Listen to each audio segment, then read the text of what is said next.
ang luha ng kaluluwa. Sa banal na lupain ng Navadvip, may isang deboto na nagngangalang Samanidi.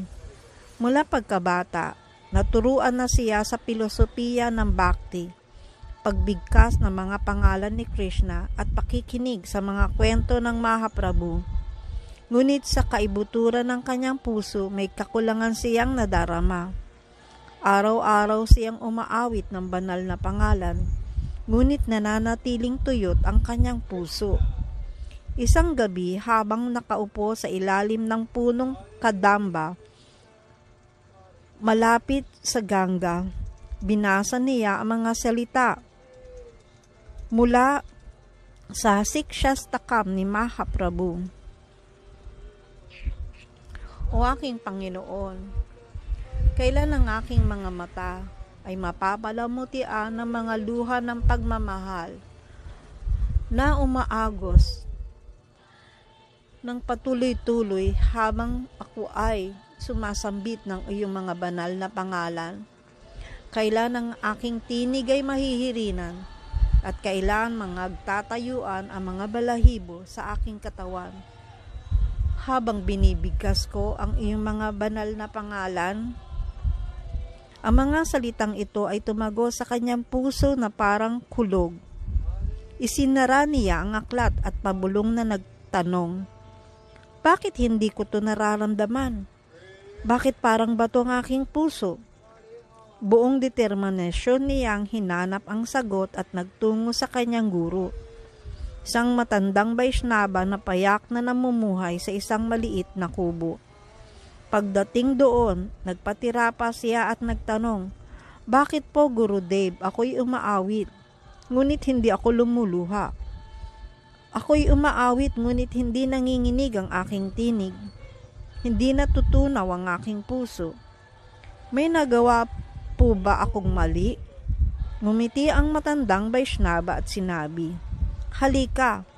Dinala niya si Samanidi sa pangpang ng Ganga, kung saan may isang batang lalaki na umiiyak ng walang tigil.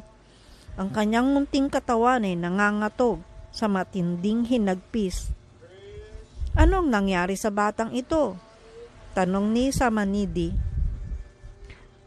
Nawala ang kanyang ina sa gitna ng karamihan. Tinatawag niya ito ng buong puso. Sagot ng guro. Pinanood ni Samadini ang bata. Ang kanyang mga iyak ay puno ng pagdadalamhati, pagmamahal, at isang matibay na paniniwala na babalik ang kanyang ina. Pagkatapos, marahang bumaling ang guro kay Samanidi at nagsabi, mahal kong anak, inuusal mo nga ang banal na pangalan. Ngunit umiiyak ka ba para kay Krishna? Tulad ng pag-iyak ng batang ito para sa kanyang ina? Naniniwala ka ba mula sa kaibuturan ng iyong puso na siya lamang ang tanging makapagliligtas sa iyo? Nanatiling nakatayo si Samanidi, hindi makagalaw. Doon niya napagtanto. Matagal na niyang inuulit ang banal na pangalan bilang isang ritual, ngunit kailanman hindi pa niya tunay na hinahanap si Krishna ng may matinding pananabik. Kinagabihan, nagtungo siya sa templo at naupo sa harapan ng mga anyo ni Gora Nitai. Mahinang binigkas niya ang pangalan ni Krishna paulit-ulit. Ngunit sa pagkakataong ito, pinayagan niyang madama ito. Krishna, nasaan ka? Inalala niya ang dalamhati ng mga gopi sa kanilang pagkawalay, ang sakit na nadarama ni Radharani at ni Krishna Chaitanya Mahaprabhu na nawala ng malay sa panawagan ng Krishna, Krishna. At doon nangyari ito. Nanikip ang kanyang lalamunan. Naging malabo ang kanyang paningin, isang luha ang gumulong sa kanyang pisngi. Kasunod ng isa pa. Hanggang sa naging isang agos. Nanginig ang kanyang katawan, lumabas ang pangalang Krishna na putol-putol na mga pantig.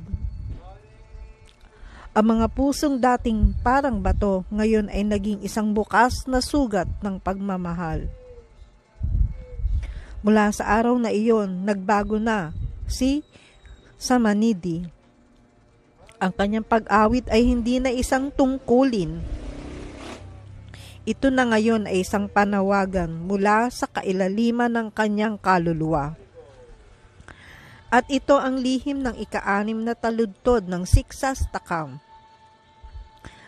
Kapag ang pangalan ni Krishna ay hindi na lamang tunog, kundi isang desperadong panawagan ng puso, darating ang mga luha, mangangatog ang tinig at manginginig ang katawan.